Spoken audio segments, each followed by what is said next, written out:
Sir வணக்கம். வணக்கம். என் பையனுக்கு பொண்ணு பார்க்க வந்திருக்கேன். அப்படியா சார்? 2029 வரைக்கும் பொண்ணு இல்லை சார். Very demand. நீங்க ரொம்ப லேட்டா வந்திருக்கீங்க சார். என் பையன் டபுள் டிகிரி முடிச்சிருக்கான், யூனிவர்சிட்டிலேயே ஃபர்ஸ்ட் வந்திருக்கான் சார். பார்க்க வெள்ளைய அரவிந்த் சாமி மாதிரி இருப்பான் சார். ஏங்க உங்க பையன் கலெக்டரே படிச்சாலும் கல்யாணத்துக்கு பொண்ணு கிடையாது. ஏங்க பொண்ணு ரொம்ப டிமாண்டுங்க சார். பாருங்க சார், இப்பெல்லாம் பேரண்ட்ஸ்லாம் பையன் மெட்ரிகுலேஷன் படிக்கும் போதே மேட்ரிமோனியில வந்து புக் பண்றாங்க. 8வது படிக்கும் போது 8 இடத்துல விசாரிச்சு கல்யாணத்துக்கு ஏற்பாடு பண்றாங்க. லேட்டா வந்துட்டு ரொம்ப சவுண்ட் வரீங்க சார். பாருங்க சார். சார் இந்த கார்னர்ல ஒரு பொண்ணு பாக்குறேன். உங்க லக்கு. கார்னர்ல வருஷான்னு ஒரு பொண்ணு இருக்கு சார். வருஷா. ஆனா அது எக்ஸ்பெக்டேஷன் இருக்கும் பெருசா. பாத்துக்கலாம் சார். வலசர வாக்கத்துல வருஷாக்கு வீடு வைக்கணும். தாலி கட்டின கையோட அப்பா அம்மாவை தூக்கி ஓம்புல வைக்கணும். பையனை பெத்தவங்கள ஓம்புல வைப்பீங்களா? என்னங்க நியாயம் இது? இப்ப நீங்க எதுவும் கோவப்படுறீங்க? ஹலோ, ஏதோ பொண்ணு பெத்தவர் மாதிரி பண்றீங்க. நீங்க பையனை பெத்தவர் தானே, கொஞ்சம் பொறுமையா பேசுங்க. இதுக்கே கோவப்பட்டா எப்படி? வருஷாவுடைய 3வது கண்டிஷன் பையனுக்கு. சார் நீங்க கவலையே பட வேணாம். பையனுக்கு பிபி இல்ல, சுகர் இல்ல, குடி இல்ல, ஏன் சிகரெட் பழக்கம் கூட இல்ல.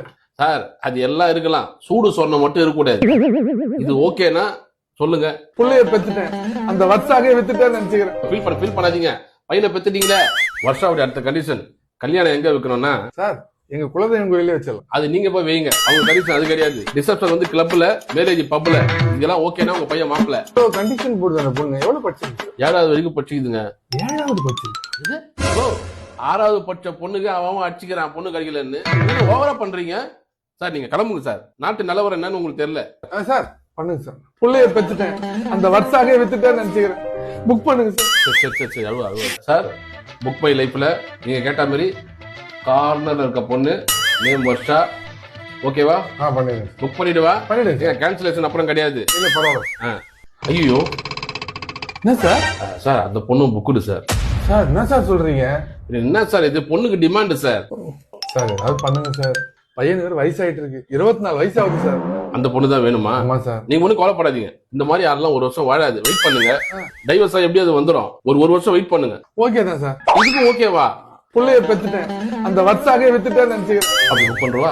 பண்ணுங்க சார். ஐயோ இப்ப என்ன சார்? சார் டைவர்ஸுக்கும் 8 பேர் வெயிட்டிங்ல இருக்காங்க சார். ஏன் பிறந்தாய் மகனே, பிறந்தாய். பொண்ணுக்கு இவ்வளவு டிமாண்டா? பொண்ணை பெற்றவங்களே கல்யாண வயசுல வந்து பொண்ணு கேட்டா மாப்பிள்ளைக்கு சம்பளம் கம்மின்றீங்க, சம்பளம் ஜாஸ்தியான பிறகு வந்து கேட்டா மாப்பிள்ளைக்கு வயசு ஜாஸ்தி ஆயிடுச்சுன்றீங்க. ரெண்டும் ஓகேனா தலையில முடியலன்றீங்க. உங்களால முடியலங்க. எல்லாரும் எதிர்பார்க்கறதை நான் செய்ய மாட்டேன்.